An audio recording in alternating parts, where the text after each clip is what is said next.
زنا کا وبال۔ کسی قبرستان میں ایک شخص نے رات کے وقت نعش کے ساتھ زنا کیا۔ بادشاہ وقت ایک نیک صفت شخص تھا۔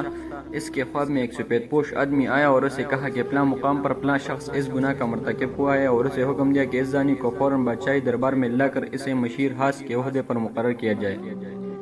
بادشاہ نے وجہ جاننی چاہی تو فوراً خواب ٹوٹ گیا۔ وہ سوچ میں پڑ گیا۔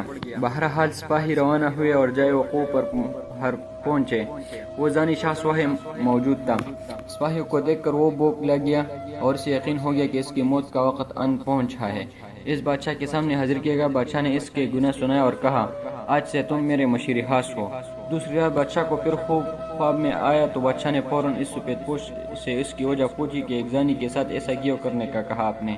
سفید پوش نے کہا، اللہ اس کو گناہ سخت ناپسند آیا، چونکہ اس کی موت کا وقت نہیں آیا تھا، اس لیے تم سے کہا گیا کہ اس مشیر بنا کر لو تاکہ وہ عیش میں پڑ جائے اور کبھی اپنی گناہ پر نادم ہو کر معافی نہ مانگ سکے، کیونکہ اس کی سزا آخرت میں طے کی جا چکی ہے۔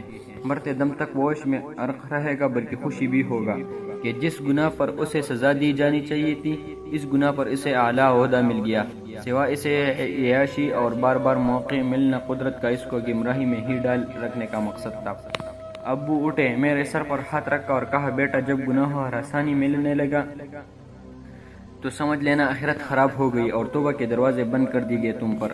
میں سن کر حیران رہ گیا، اپنے گریبان میں اور آس پاس نگاہ دوڑائی۔ کیا آج ایسا نہیں ہے؟ بار بار گناہوں کا موقع ملتا ہے ہم اور کتنی آسانی سے ملتا ہے اور کوئی پکڑ نہیں ہوتی ہماری، ہم ہوش ہے، عیش میں ہے۔ کتنے ہی مرد و خواتین کتنے ہی بار گھٹیا پہل کے مرتکب ہوتے ہیں اور مرد و عورت سے اپنی جیت کا نام دیتے ہیں، اور اگلی بار ایک نیا شکار ہاتھ میں ہوتا ہے۔ پہلی بار گناہ ہر دل زور سے دھڑکے گا، آپ کا دماغ غیر شعوری سگنل دے گا، ایک ٹیس اٹھے گا ذہن میں، جسم میں لاغر ہونے لگے گا، کانپنے لگے گا۔ یہ وقت ہوگا جس ایمان جھنجھوڑ رہا ہوتا ہے، چلا رہا ہوتا ہے کہ دور ہٹو، باز رہو۔ اللہ ہم سب کا خاتمہ ایمان پر فرمائے، آمین ثم آمین۔